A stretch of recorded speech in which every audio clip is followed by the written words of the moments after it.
This naturalrefrigerants.com article is being read by an automated voice. Duke University researchers study potential. Link between PFAS, including TFA, and thyroid dysfunction in firefighters, by Michael Gary. Published February 2nd, 1996. In an ongoing study of North Carolina firefighters, Duke University researchers are examining a potential link between PFAS exposure and biomarkers of thyroid dysfunction and disease.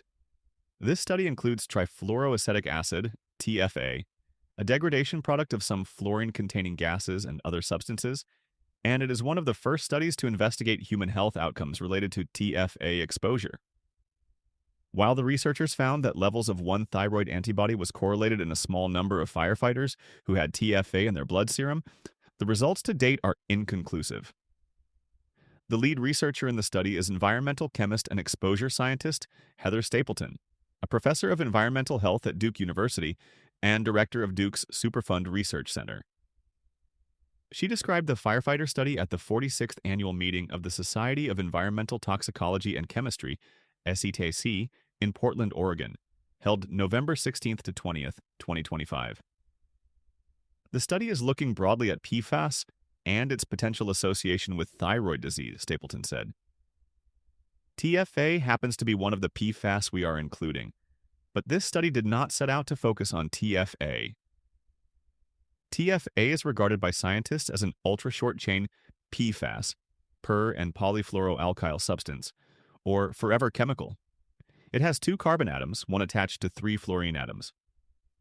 Longer-chain PFAS, such as PFOA, perfluorooctanoic acid, and PFOS, perfluorooctane sulfonic acid, are linked to thyroid disease and to kidney and testicular cancer in the case of PFOA, among other adverse health outcomes.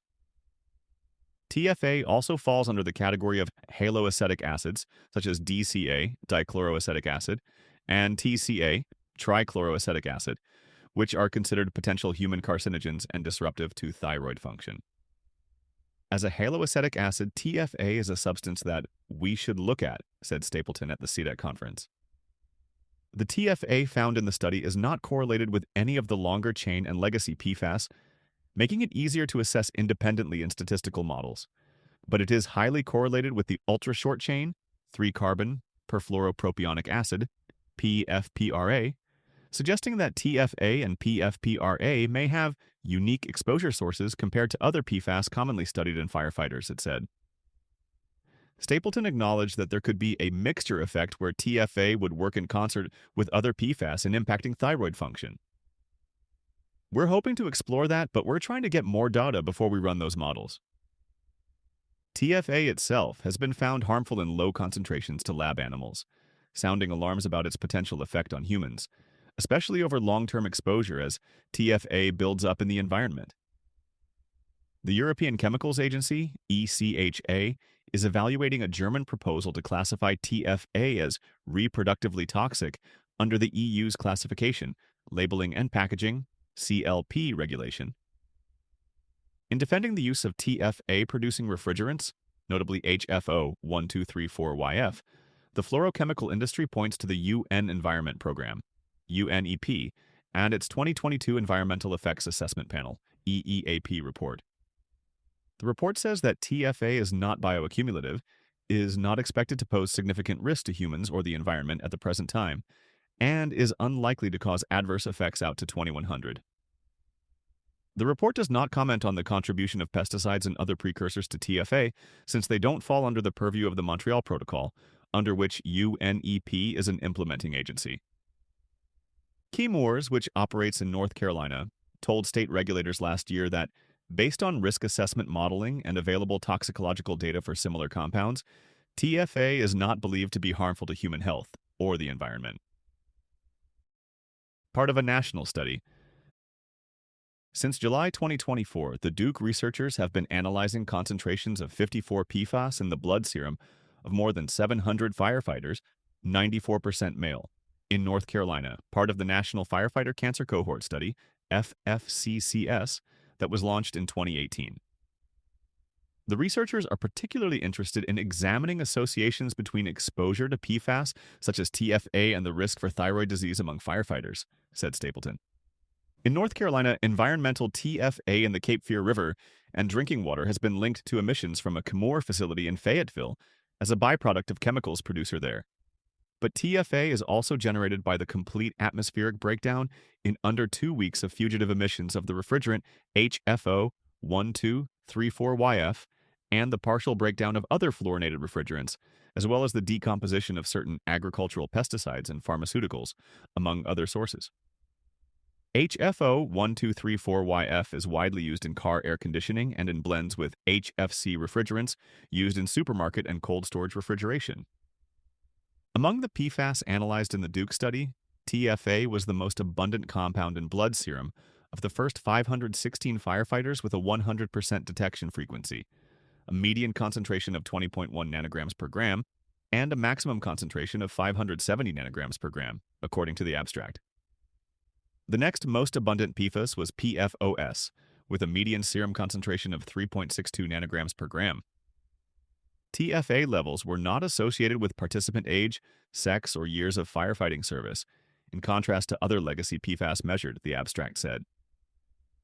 Stapleton noted that TFA levels are significantly higher, about 15%, in spring, summer, and fall, compared to measurements from participants who were recruited in the winter. She did not offer an explanation for the difference. The Duke team plans to look at the ambient temperature on the days they collected blood samples. Their findings correlate with a 2025 study by Canadian researchers, which found that the amount of TFA in the atmosphere, formed by the oxidation of HFO 1234YF and other F gases, is greatest in the summer and near urban areas, consistent with the leakage of HFO 1234YF from mobile air conditioners MAC.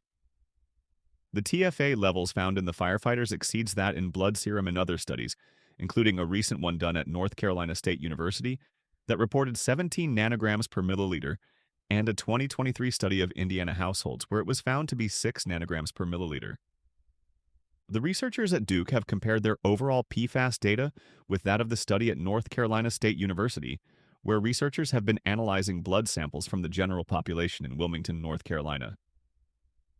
When we make that comparison, our levels are actually pretty similar, with the exception of PFHXS, perfluorohexane sulfonic acid, which is clearly elevated in the firefighters, said Stapleton in her SEDAC presentation.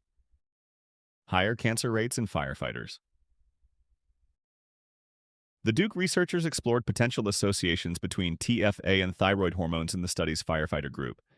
Stapleton noted that firefighters reportedly have higher rates of thyroid cancer and higher levels of thyroid autoantibodies than the general population.